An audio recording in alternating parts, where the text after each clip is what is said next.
पाहूयात पुढची बातमी। अकोला जिल्ह्यामधल्या बाळापूरचे ठाकरे गटाचे आमदार नितीन देशमुखांनी बाळापूरचे तहसीलदार आणि तालुका कृषी अधिकारी यांना कोंडून ठेवलेलं आहे।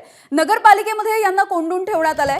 विमा कंपन्यांच्या तक्रारीच्या विरोधामध्ये नगरपालिकेमध्ये आमदार देशमुखांनी सर्व अधिकारी आणि विमा कंपन्यांची बैठक बोलावली होती आणि या बैठकीला विमा कंपन्यांचे आणि कृषी विभागाचे अधिकारी गैरहजर राहिले आणि त्यामुळे आमदार देशमुख हे चांगले संतापले। 10 तारखेला तहसीलदारांना, जिल्हा कृषी अधिकाऱ्यांना आणि विमा कंपनीवाल्याला पत्र दिलं आणि पत्र 7 दिवसाच्या अगोदर दिल्यावर मीटिंगच्या संदर्भात, परंतु विमा कंपनीचे अधिकारी आणि जिल्हा कृषी अधिकारी इथं ह्या बैठकीला अनुपस्थित राहिले आणि शेतकऱ्यांचा प्रश्न सोडण्यासाठी त्यांनी पळ काढला। जोपर्यंत विमा कंपनीचे सर्व कर्मचारी अधिकारी जोपर्यंत इथं येत नाहीत, शेतकऱ्याला न्याय देत नाहीत, तोपर्यंत आम्ही तहसीलदार साहेब आणि तालुका कृषी अधिकाऱ्यांना इथून सोडणार नाही। एबीपी माझा, उघडा डोळे बघा नीट।